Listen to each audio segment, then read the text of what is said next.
Faculdade de Medicina do ABC, também conhecida como FMABC, é uma instituição de ensino superior localizada no município de Santo André, no estado de São Paulo.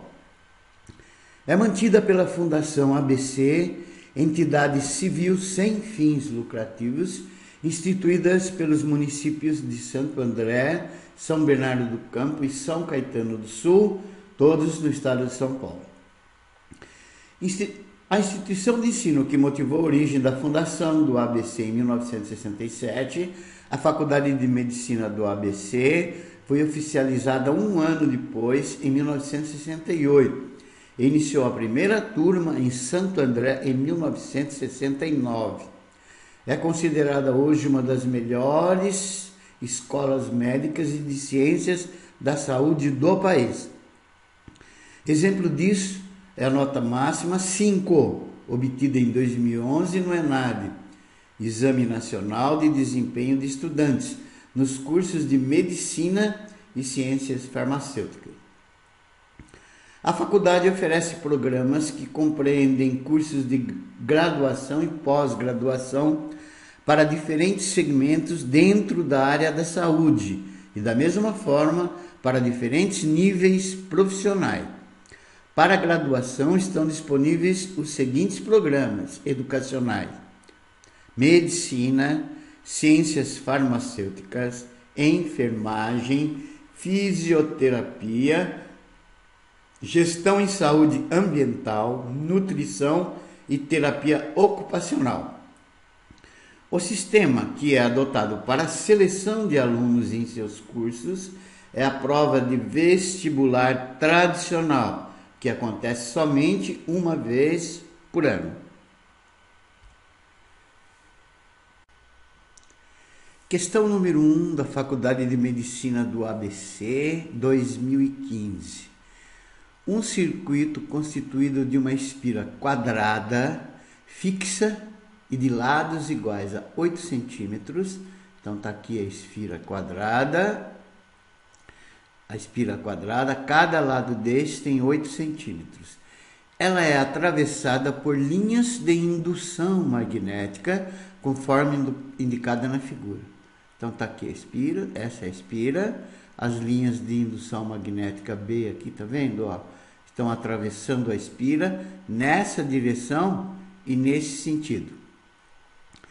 O vetor campo magnético B, que é esse daqui, são infinitos, está aqui dentro, tem direção constante, então pode ver, todos eles são retas paralelas, não muda a direção. E inicialmente apresenta intensidade de 0,6 Tesla. Então, inicialmente, a intensidade de cada um desses infinitos vetores campo magnético tem 0,6 Tesla. Durante um intervalo de tempo de 2 segundos, a intensidade do campo magnético, que era de 0,6 Tesla, foi diminuída para 0,2 Tesla. Assim, podemos afirmar que a força eletromotriz induzida média, nesse intervalo de tempo de 2 segundos, corresponde em, cuidado aqui, milivolt, MV, aproximadamente a, e aqui estão as alternativas. Resolução. Primeiro, eu vou passar para vocês uma breve teoria do fluxo magnético que foi tirada do fisicaevestibular.com.br. Então, fluxo magnético. Considere uma espira circular, ou quadrada ou retangular, tanto faz, no nosso caso é quadrado, de área S, no interior de um campo magnético uniforme, em intensidade, tá? De indução B. Considere N, olha aqui, esse é o N aqui, ó. Veja bem aquilo, eu estou te mostrando, ó. Considere N o vetor normal ao plano que contém a espira. Então, eu coloquei aqui achurado, tá vendo? Esse é o plano que está a espira. E esse N, ele é perpendicular, forma um ângulo de 90 graus com o plano em que está a espira. E alfa é o ângulo que o vetor indução magnética B forma com N, tá vendo? Ó, o N aqui e o B aqui, ó. Então, em cada um dos infinitos pontos que o B está atravessando a espira, porque a direção é constante, o ângulo entre o B e a normal é alfa. Agora vamos na definição. Define-se fluxo magnético, pela letra φ, como sendo o produto entre o vetor indução magnética B, a área S da espira, no nosso caso quadrada, e o cosseno do ângulo alfa, formado entre B e N, que é esse ângulo aqui, ó. Ou seja, está aqui a expressão matemática. Fluxo é B vezes S vezes cosseno de alfa, e aqui estão as informações. Fluxo, esse φ representa o fluxo magnético no sistema internacional, ele é medido em Weber WB. B é o vetor indução magnética, vetor campo magnético, no sistema internacional medido em Tesla. T. S é a área da espira, no sistema internacional medida em metros, e alfa é o ângulo entre B e N. Agora vamos de novo a outra informação que você vai precisar. Força eletromotriz induzida. Definição. O módulo da força eletromotriz induzida no circuito é igual à razão entre a variação do fluxo magnético nesse circuito pelo intervalo do tempo em que essa variação ocorre. Aqui ele colocou a razão entre a variação do fluxo magnético induzido é o módulo do fluxo da variação do fluxo magnético induzido. Está aqui a expressão matemática. O E, que é a força eletromotriz induzida na espira, é delta φ, tá vendo? Está em módulo, eu coloquei entre barras, dividido pelo tempo em que essa variação acima ocorreu. De novo, explicando. O E corresponde à força eletromotriz induzida, medida em volt, V no sistema internacional. Módulo de delta φ é módulo da variação do fluxo magnético.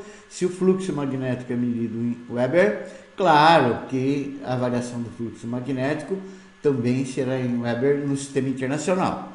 E delta T é o intervalo de tempo, que no sistema internacional é medido em segundos S. Agora vamos ao exercício. Cálculo do fluxo magnético inicial, que eu chamei de φI. Vamos achar a área da espira. A área da espira é L ao quadrado, que é uma espira quadrada, né? Cada lado tem 0,08, que elevado ao quadrado é 8 vezes 10 a menos 2 ao quadrado. Você quadra 8, que vai dar 64, e quadra 10 a menos 2 ao quadrado, que vai dar 10 a menos 4 metro quadrado. Então, esse é o valor da área da espira.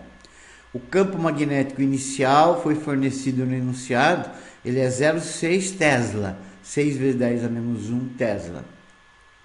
Cosseno do θ, que na nossa definição lá em cima era o alfa, tanto faz, é 0,8, que é 8 vezes 10 a menos 1. Então, jogando na expressão do fluxo magnético, que foi visto lá anteriormente, então, o fluxo magnético inicial vale o campo magnético inicial, que é o 0,6 Tesla, que é o 6 vezes 10 a menos 1, vezes a área da espira, que é 64 vezes 10 a menos 4, e vezes o cosseno do ângulo entre o N e o B, que é 8 vezes 10 a menos 1. Aí eu fiz esses cálculos, achei que o fluxo magnético inicial vale 3.072 vezes 10 elevado a menos 6 Weber.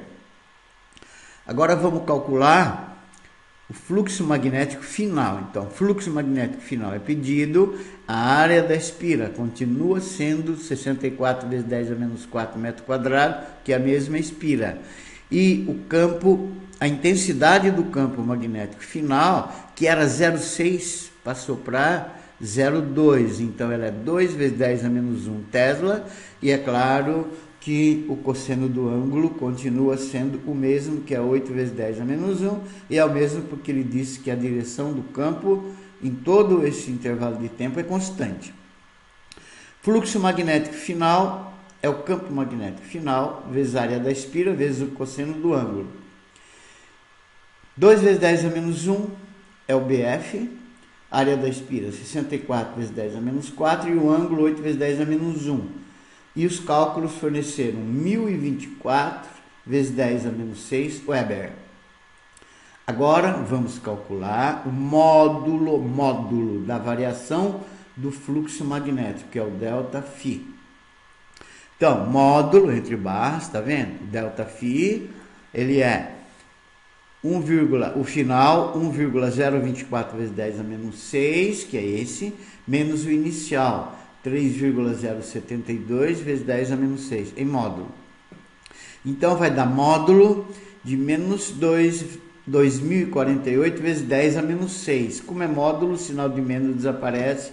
Então, módulo da variação do fluxo magnético vale 2048 vezes 10 a menos 6 Weber. E por último, vamos ao que o exercício está pedindo, que é o cálculo da força eletromotriz induzida no intervalo de tempo de 2 segundos. Então, essa força eletromotriz induzida está aqui, ó. Ela vale módulo de ΔΦ por ΔT. Módulo da variação do fluxo magnético é 2,048, que nós já achamos que está aqui, vezes 10 a menos 6, dividido pelo intervalo de tempo em que ocorreu essa variação, que no caso foi fornecido 2 segundos. Então, a força eletromotriz induzida vai dar 1024 vezes 10 a menos 6 volt. Acontece que ele quer em milivolt, tá? Isso é a mesma coisa que 1,024 vezes 10 a menos 3 volt, mas acontece que 10 a menos 3 é mili. Portanto, vai ser a mesma coisa que 1,024 milivolts. E a alternativa correta é a D de dado. Segunda questão versa sobre velocidade escalar média. É uma questão tradicional.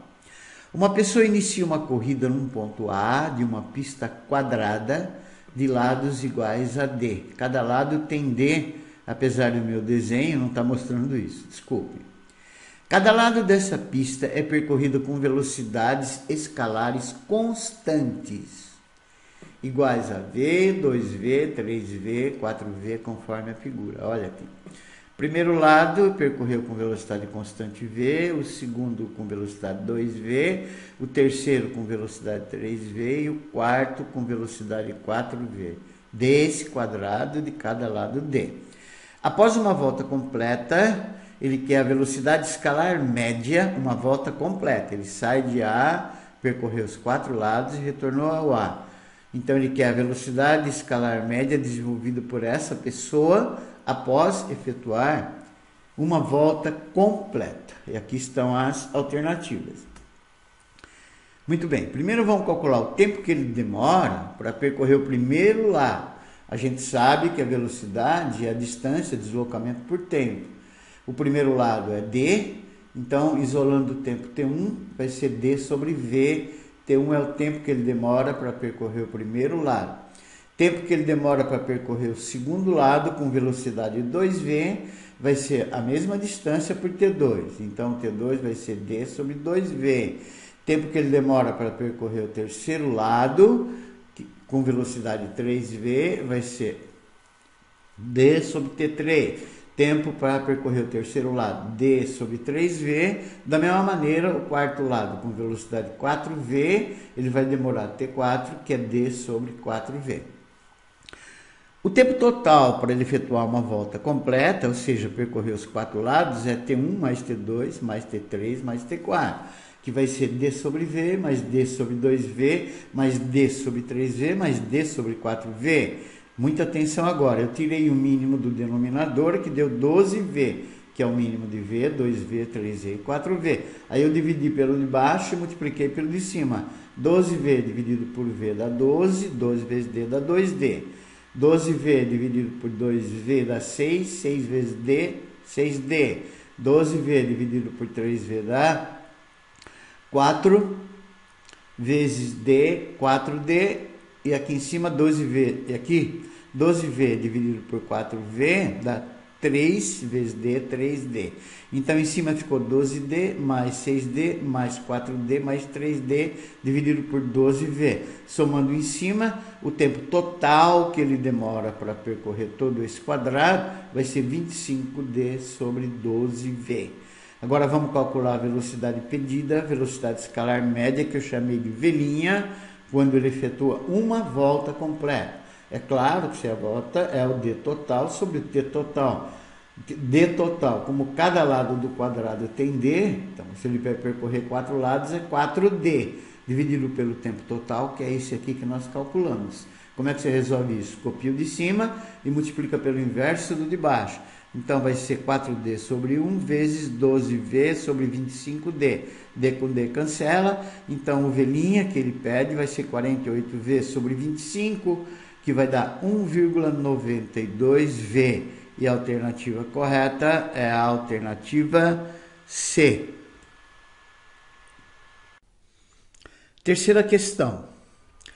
Uma partícula de massa m e carga elétrica igual a menos Q descreve um movimento circular e uniforme, um MCU, em torno de outra partícula fixa de massa igual a 2m e carga mais Q. A distância entre o centro de massa dessas partículas vale D, e a constante eletrostática do meio vale K. Com base nesses dados, determine respectivamente a velocidade angular W e o período T da partícula giratória. A que está girando é essa aqui, ó, de carga menos Q, é essa daqui, ó. Despreze a interação de natureza gravitacional entre as massas, ou seja, despreze o peso das duas partículas. Olha aqui no desenho. Então, você tem fixa aqui no centro uma partícula de massa 2m, carga mais Q, positiva. A distância do centro de massa das duas partículas é o raio da circunferência, que no caso ele chamou de D. Essa é a partícula de massa m e carga menos Q, é essa que está girando em torno da maior numa circunferência de raio D. E aqui estão todas as alternativas. Esta questão ela é muito trabalhosa, inclusive matematicamente. Muito bem. Como as cargas possuem sinais contrários, a força elétrica entre elas é de atração. Elas se atraem porque essa aqui é negativa e essa aqui é positiva, e cargas de sinais opostos se atraem. Então, sobre a carga menos Q, surge uma força elétrica Fe, de atração com a carga mais Q, que é ao mesmo tempo a força resultante centrípeta, conforme a figura abaixo. Então, explicando melhor. Essa é a carga mais Q, essa é a menos Q. Como elas se atraem, vai aparecer em cada uma delas uma força elétrica de atração. Como vai interessar apenas nessa carga menos Q, então sobre ela a força elétrica é para a esquerda, que é a atração dessa daqui. Lembre-se que nessa aqui também tem uma força elétrica para a direita, mas vai interessar só a força elétrica que aparece nessa. Mas acontece que todo corpo em movimento circular, sobre ele surge sempre uma força resultante centrípeta. E nesse caso, a força resultante centrípeta é a própria força elétrica, que é essa daqui. Muito bem, módulo da força elétrica de atração entre as duas cargas mais Q e menos Q, que está agindo sobre essa aqui, sobre a menos Q, essa força aqui. Ela vale Q sobre D quadrado, eu já peguei o valor das cargas, em módulo. Chamei essa equação de 1. Módulo da força resultante centrípeta, que é a própria força eletrostática, que age sobre essa carga, o menos Q, que possui massa m. Então, a força resultante centrípeta vale mv quadrado sobre r. Mas acontece que a velocidade angular e a velocidade escalar e o raio da circunferência, no caso a distância d, estão relacionados por essa fórmula aqui. A velocidade angular é a velocidade escalar linear tangencial dividida pelo raio, que no caso é o d. Raio igual a d. Portanto, a velocidade v vai ser a velocidade angular vezes a distância d. Pegando essa equação aqui, tá vendo? Eu vou tirar esse v quadrado, tá? E no lugar desse v quadrado, eu vou pôr esse v aqui, que é wd, como está ao quadrado, vai ficar tudo ao quadrado sobre d. Então, FC, quando eu quadro isso aqui, eu quadro o w e quadro o d quadrado. Então, ficou FC igual a mw quadrado d quadrado sobre d. Acontece que o quadrado do d quadrado desse d cancela, sobra só um d em cima. Então, a força resultante centrípeta vai ser mw quadrado vezes d. Essa equação eu chamei de equação 2. Como a força elétrica e a força resultante centrípeta são iguais, são as mesmas forças, eu posso igualar a 1, que é K módulo de Q, módulo de menos Q sobre D quadrado, vai ser igual a outra, que é mw quadrado D. Isolando o w quadrado, que é a velocidade angular ao quadrado, eu vou ter que w ao quadrado vai ser kq quadrado sobre d quadrado vezes m vezes d. Multiplicando d quadrado por d, w quadrado vai ser kq quadrado sobre md ao cubo, que é o d quadrado vezes o d. Então, o w vai ser raiz quadrada de kq quadrado sobre md ao cubo. Eu tiro o q quadrado para fora, ele fica q, e eu tiro o d quadrado para fora, fica só d e sobra um d lá dentro. Então, vai ficar w igual a q sobre d, raiz quadrada de k, md. Acontece que essa raiz quadrada de k sobre m vezes d é a mesma coisa que k, m vezes d elevado a meio. Agora, velocidade angular. A velocidade angular, ela é a variação do ângulo, que eu chamei de delta θ, dividida pelo intervalo de tempo. Essa é a definição de velocidade angular. Então, a velocidade angular é delta θ sobre delta t. Mas quando ele efetua uma volta completa, a carga negativa, ela vai varrer um ângulo de 2π radianos, que é o comprimento da circunferência, uma volta completa. E quando ela dá uma volta completa, o tempo que ela demora para efetuar essa volta completa é o período. Por quê? Por definição, período é o tempo que demora para efetuar uma volta completa. Então, a equação da velocidade angular, nesse caso, vai ser 2π sobre t. T é o período. Então, o w era isso aqui. Então, no lugar do w vai ficar 2π sobre t. Vai ser q sobre d, raiz quadrada de k sobre md.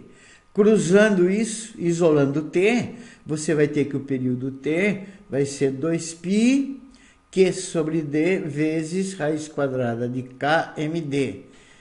Esse d está dividindo aqui, ele sobe multiplicando.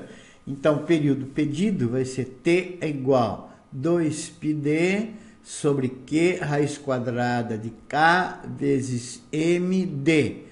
E a alternativa correta é a alternativa A. Quarta questão. O Baldo é morador de um apartamento de pequenas dimensões. Sua mãe resolve instalar um espelho na parede do quarto de Ubaldo, de maneira que, quando de frente ao espelho e uma distância d do mesmo, ele sempre consiga se enxergar por inteiro, ou seja, dos pés à cabeça. Recordando-se das aulas de óptica geométrica do ensino médio, a mãe toma algumas medidas do corpo do filho, faz alguns cálculos e encontra o menor tamanho possível do espelho e a altura em que sua base deve estar posicionada em relação ao chão do quarto. Os valores encontrados em metros para o tamanho mínimo do espelho e para a altura da base desse espelho em relação ao chão são respectivamente. Aqui está o baldo, ele tem 1,5 m, a distância dos olhos dele até o chão tem 1,4 metros, e essa distância aqui, ó, 1,27 metros, e aqui estão as alternativas.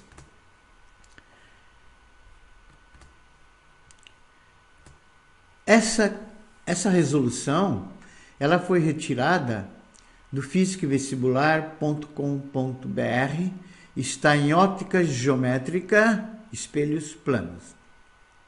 Primeiro, cálculo da altura de um espelho plano vertical, para que a partir do solo, uma pessoa possa ver-se de corpo inteiro, desde a cabeça até os pés. Então, eu coloquei para vocês aqui todo o processo, tá? Primeiro, você deve localizar a imagem, a linha B' do objeto AB. Esse é o objeto AB, essa é a imagem, a linha B'. Onde que ela está? Atrás do espelho, simétrica dele, ou seja, distância do objeto ao espelho é o mesmo que da imagem ao espelho e tem o mesmo tamanho e a mesma altura que o objeto. Então, a imagem está equidistante do espelho. Então, da imagem até o espelho eu tenho distância D, do objeto até o espelho D. E a altura do objeto é a mesma que a da imagem. Aí o que você vai fazer? Ligar com linha pontilhada a linha I e B' ao olho, que são os extremos, superior e inferior, ao olho da pessoa, o objeto, porque é nesse olho que ela vai enxergar, que interceptam o espelho nos pontos M inferior e N superior, e esses dois pontos, o M inferior e o N superior, eles delimitam o tamanho mínimo do espelho, para que a pessoa possa ver-se de corpo inteiro no mesmo. Então tá aqui, ó. Da parte superior, a linha, tá? Você vai unir até o olho dele, com uma linha pontilhada. E a parte inferior, a ponta do pé, o B', você vai unir até o olho. Aí o que você faz? Para ele enxergar o ponto A, o raio de luz tem que sair do ponto A, incidir no espelho e retornar e chegar até os olhos dele. Então, nessas condições, ele enxerga o ponto A. Da mesma maneira, para ele enxergar o ponto B, que é a parte inferior do pé, o raio de luz sai do ponto B, incide no espelho, obedece todas as leis da reflexão e chega até o olho dele. Então, nessas condições, ele enxerga a parte inferior e a parte superior, e claro que se ele enxerga as duas, ele vai enxergar todo o resto do corpo dele. Nesse caso, acontece isso, eu achurei os triângulos, você vai ter dois triângulos que são semelhantes, esses dois triângulos achurados, o pequeno e o grandão. O pequeno é o OMN e o grandão é O, a linha, B'. Então, vai ficar OMN é igual a O, B', a linha. Então, veja bem, essa distância no grandão, que é a linha B', é o H, a altura. Então, eu coloquei essa distância grandona, tá? Está para essa, que é o NM, MN. Então, veja bem, no triângulo grande, o H está para no triângulo pequeno, o MN. Assim como no triângulo grande, que é esse inteirão aqui, eu tenho daqui até aqui, ó, a distância é 2D. E no triângulo pequeno, que é esse aqui, eu tenho a distância é D. Então, vai ficar H sobre MN é igual a 2D no grandão sobre D no pequenininho. D com D cancela, o H passa para lá, tá? Então, MN vai ficar H sobre 2. Então, H sobre 2 representa esse MN, é o tamanho mínimo do espelho, para que a pessoa se veja de corpo inteiro. E esse tamanho mínimo, ele deve ser metade da altura total da pessoa, metade do H. Como o enunciado forneceu que a altura da pessoa é 1,5 metros, então o espelho vai ter que ter uma altura de 0,75 metros. O que nós achamos? O tamanho mínimo do espelho, para que ele possa se enxergar de corpo inteiro. E aí vem uma parte importante. Observe que a altura mínima do espelho é sempre a mesma, independente do fato de a pessoa estar a uma distância D, 2D, 3D, etc. do espelho. Então, a imagem da pessoa encontra-se ajustada ao tamanho do espelho, independente da distância que ela se encontra do mesmo. Mas à medida que ela se afasta do espelho, sua imagem também se afasta. E aí ela dá a impressão, devido ao ângulo visual, que ela parece ser menor. Mas acontece que ela continua sempre ajustada ao tamanho do espelho. E no caso, a alternativa correta é a alternativa C. Quinta e última questão da Faculdade de Medicina ABC. Uma bola de futebol de massa M é abandonada verticalmente e atinge a cabeça de um jogador com velocidade de módulo V vertical. Instintivamente, o jogador cabeceia a bola, lançando-a na direção horizontal com velocidade de módulo V horizontal. Determine o módulo do impulso da força resultante, que a cabeça do jogador aplica na bola devido ao cabeceio, e aqui estão as alternativas. Muito bem. Supondo a cabeça do jogador parada, um obstáculo fixo, o módulo da quantidade de movimento da bola antes do choque, quando ela está incidindo verticalmente na cabeça dele, com uma velocidade V vertical, será... Então, quantidade de movimento do sistema antes, nessa situação aqui, ó, é a massa da bola vezes a velocidade, que é essa velocidade em módulo vertical. E essa é a intensidade da quantidade de movimento do sistema antes. Mas acontece que para onde está a velocidade, vai estar a direção e o sentido da quantidade de movimento. Como a velocidade é vertical e para baixo, então a quantidade de movimento também será vertical e para baixo. Então, a quantidade de movimento do sistema antes do choque com a cabeça é a massa da bola vezes a velocidade vertical em módulo, direção vertical e sentido para baixo. Que é essa daqui, ó, aqui, que é SA. Agora, de novo, supondo a cabeça do jogador parada, um obstáculo fixo, o módulo da quantidade de movimento da bola depois do choque, aqui, ó, quando ela... Depois do choque, ela está horizontalmente aqui, ó. Depois do choque, quando retorna horizontalmente, com velocidade de módulo V horizontal agora, será QSD, olha só aqui, tá? A intensidade da quantidade de movimento do sistema depois é a massa vezes a velocidade depois. M é a massa da bola e a velocidade depois é a velocidade horizontal. E é claro que se a quantidade de movimento tem essa intensidade e a direção e sentido dela é o mesmo que da velocidade depois do choque. Depois do choque, a velocidade é horizontal e para a direita. Então, a quantidade de movimento depois do choque, ela vai ter intensidade M vezes V horizontal, direção horizontal, sentido para a direita. Ó, tá aqui ela, aqui. Muito bem.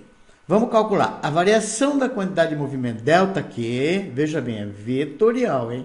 Então, ela aqui é uma subtração vetorial.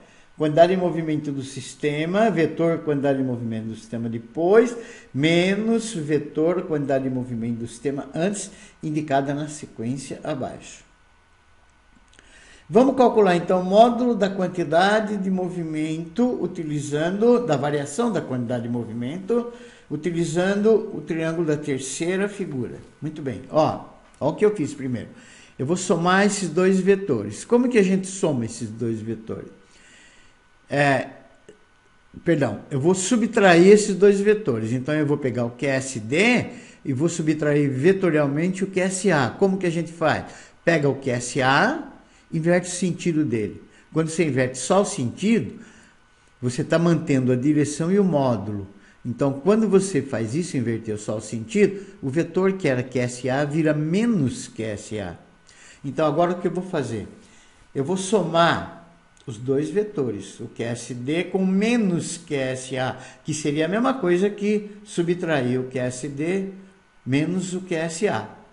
Veja bem, como é que você faz isso? Você pega o primeiro vetor, por exemplo, o QSD, eu vou utilizar o método da linha poligonal. Você pega o QSD, que é esse, e aí na extremidade do QSD, que é aqui onde eu estou te mostrando, você coloca a origem do menos QSA. Então aqui vem o menos QSA. Então, na realidade, eu estou somando o vetor QSD com o vetor menos QSA. Aí eu vou subtrair esses dois vetores. E aí, depois que você fez isso, você une o começo do primeiro com o final do último, vai dar a variação da quantidade de movimento aqui. É esse vetor aqui, ó. Esse vetor é o vetor variação da quantidade de movimento. E quando eu achei o ΔQ, é claro que esses dois vetores sobem. Então, essa é a variação da quantidade de movimento aqui. Ó. O vetor, variação da quantidade de movimento, que seria o vetor QSD menos o vetor QSA. É esse aqui. Agora vamos calcular o módulo do QSD, que é esse aqui, do ΔQ, que é esse aqui, ó. Esse é o ΔQ, vamos calcular o módulo dele. Aplica Pitágoras aqui, nesse triângulo aqui, ó. Se eu aplicar Pitágoras, eu vou ter ΔQ ao quadrado, vai ser um deles ao quadrado, QSD quadrado, e o módulo de QSA menos QSA também ao quadrado. Já tirando os sinais, você vai ter que o ΔQ quadrado vai ser o QSA, que é MV vertical, tudo isso ao quadrado, que é essa daqui, mais esse daqui que é M vezes V horizontal, estou pegando em módulo, tá? Tudo isso ao quadrado. Portanto, ΔQ quadrado, ele vai ser M quadrado, e eu distribuí os quadrados, tá? Então, vai ficar M quadrado, que eu já pus em evidência, e vai ficar V quadrado vertical mais V quadrado horizontal. Então, o ΔQ vai ser raiz quadrada de M quadrado, V quadrado vertical, mais V quadrado horizontal. ΔQ é a mesma coisa que M, V quadrado vertical, mais V quadrado horizontal elevado a meio, porque esse meio corresponde à raiz quadrada. E esse M quadrado eu tirei ele fora, tá? Então, ficou aqui. Então, essa é a variação da quantidade de movimento pedida. Mas ele não está pedindo a variação da quantidade de movimento. Ele está pedindo o impulso. Acontece que o teorema do impulso diz que o impulso da força resultante é igual à variação da quantidade de movimento. Em outras palavras, quando eu achei a variação da quantidade de movimento, automaticamente eu estou achando que ele está pedindo que é o impulso da força resultante, que é a variação da quantidade de movimento, que vai ser M, V quadrado vertical, mais V quadrado horizontal, tudo isso elevado a meio. Alternativa correta, B de bola.